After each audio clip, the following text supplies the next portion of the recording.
ఏదో సంపాదించాలి, ఏదో కష్టపడాలని ఆలోచిస్తున్నాడు కానీ ప్రాముఖ్యమైనటువంటి విషయాలు మాత్రం మనిషి ఏం చేస్తున్నాడు అంటే పక్కన పెడుతున్నాడు. ప్రియమైన వాళ్ళారా, మీరు అనొచ్చు ఏ విషయాలు పక్కన పెడుతున్నాడు అంటే తన జీవిత విధానంలో ప్రాముఖ్యమైనది ఏంటంటే మరణం వరకు మాత్రమే ఆలోచిస్తున్నాడు తప్ప మరణం తర్వాత విషయాన్ని మాత్రం మనిషి ఏం చేస్తున్నాడు దాని విషయంలో గ్రహింపు లేకుండా బతుకుతున్నాడండి. మీరు అనొచ్చు మరణం వరకే గ్రహించడం ఏంటి, మరణం తర్వాత మరో జీవితం ఉందా అంటే ఖచ్చితంగా మరణం తర్వాత జీవితం ఉంటుంది మనం అన్నారు.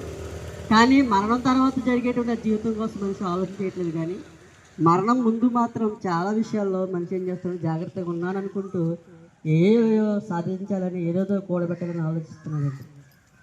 ఒకసారి మీరు ఆలోచన చేయగలిగితే నేను ఈ జీవితకాలం మట్టికి మీరు కష్టపడకుండా ఉండాలని నేను చెప్పట్లేదు. కానీ కేవలం ఈ జీవితకాలం మట్టికి మాత్రం మనం కష్టపడకూడదు ప్రియమైన వాళ్ళు.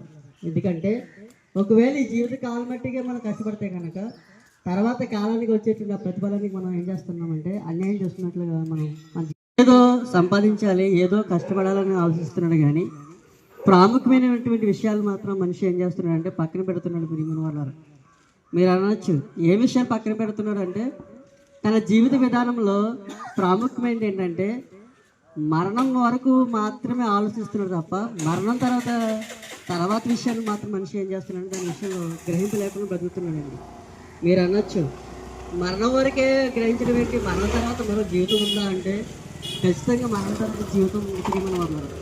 కానీ మరణం తర్వాత జరిగేటువంటి జీవితం కోసం మనిషి ఆలోచించట్లేదు. కానీ మరణం ముందు మాత్రం చాలా విషయాల్లో మనిషి ఏం చేస్తున్నాడు, జాగ్రత్తగా ఉన్నాను అనుకుంటూ ఏదో సాధించాలని ఏదేదో కూడబెట్టాలని ఆలోచిస్తున్నాడండి. ఒకసారి మీరు ఆలోచన చేయగలిగితే నేను ఈ జీవితకాలం మట్టికి మీరు కష్టపడకుండా ఉండాలని నేను చెప్పట్లేదు. కానీ కేవలం ఈ జీవితకాలం మట్టికి మాత్రం మనం కష్టపడకూడదు ప్రియమైన వాళ్ళు. ఎందుకంటే ఒకవేళ ఈ జీవితకాలం మట్టిగా మనం కష్టపడితే కనుక తర్వాత కాలానికి వచ్చేటువంటి ప్రతిఫలానికి మనం ఏం చేస్తున్నామంటే అన్యాయం చేస్తున్నట్లుగా మనం